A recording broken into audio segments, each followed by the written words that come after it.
There is a place that is above all others, a place where dreams are chased above the clouds, a place where only the strong and lucky survive.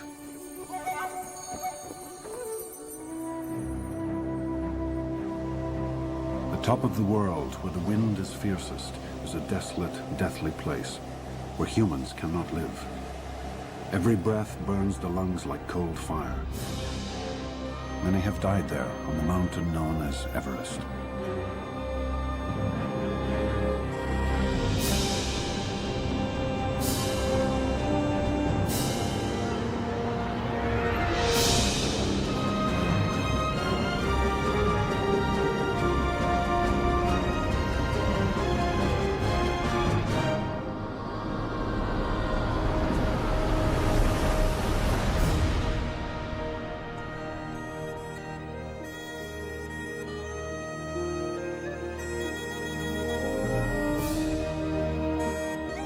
When I was a boy, my father told me that the highest mountain in the world is the home of the gods. My people, the Sherpa people, are Buddhist. We call Mount Everest Chomolungma, for the goddess who lives on the summit. For 50 years or more, those who tried to climb to the summit failed or died. Then, in 1953, the first two climbers reached the top. Edmund Hillary and my father, Tenzing Norgay.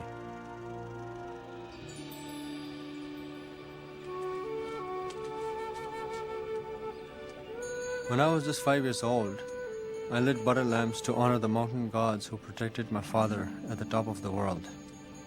He said the mountains gave him great strength. I thought he was the bravest man on earth.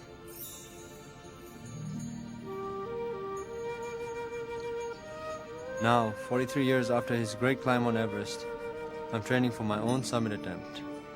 I think it's in my blood. The first thing I learned was the self-arrest. It's the only way to stop yourself if you fall and begin sliding down a steep, icy slope.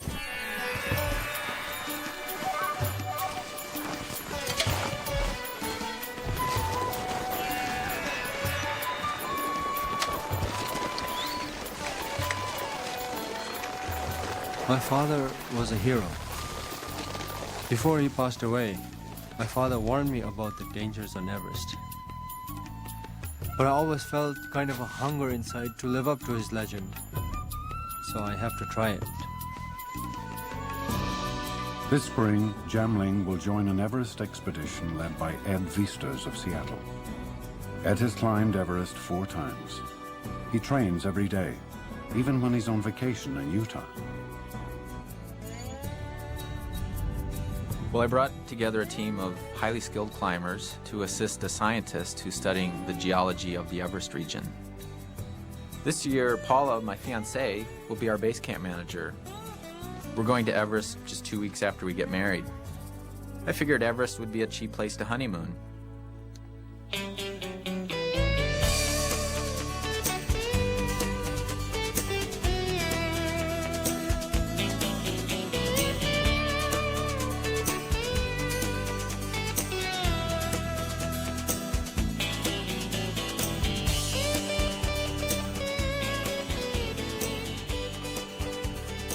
The difference between me and Ed is that when we go for a 5-hour bike ride, I call it a workout. He calls it a warm-up.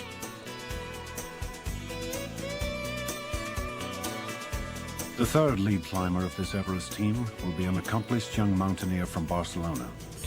Araceli Segarra has climbed high mountains before, but she is best known for her skills as a rock climber.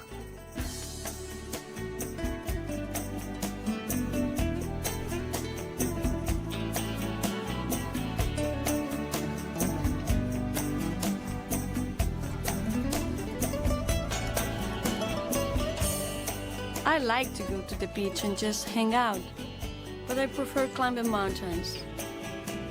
I'm not trying to prove anything. I just love to climb. It's my passion, that's all.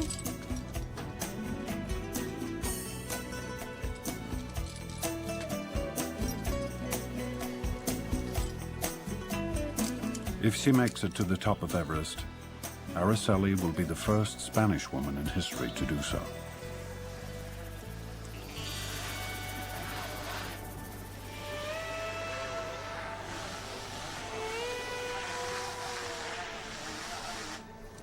Even when she's training in Mexico, Araceli's real goal is halfway around the world. Mount Everest is part of the highest mountain range in the world, the Himalaya, which stretches 1,500 miles across Asia. Far below the icy peaks of the Himalaya lies the capital of Nepal, Kathmandu, basking in a warm subtropical valley. I love this city. In 1953, Kathmandu was the point of departure for my father and Hillary.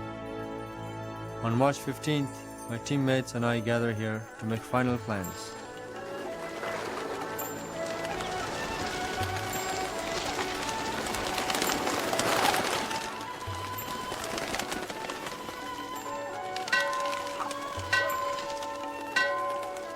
The climbers have come to Kathmandu to help a scientist from England, Roger Billum. Roger wants the team to place instruments high on Mount Everest so he can study its geology. Sumio Suzuki of Japan will document the expedition. I don't know if I'm strong enough.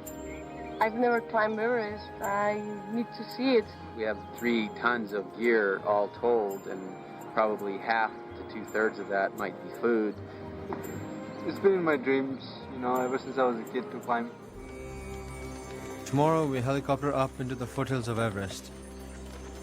Sumio joins me in spinning the prayer wheels to offer prayers for the dangers that lie ahead.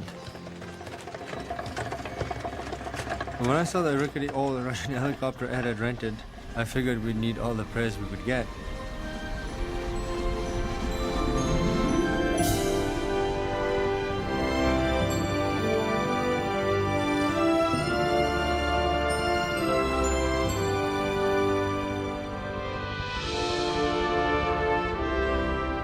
This cargo helicopter cannot fly as high as base camp, but it gives us a head start up to 9,000 feet. From there, we will walk over 30 miles to the base of Mount Everest.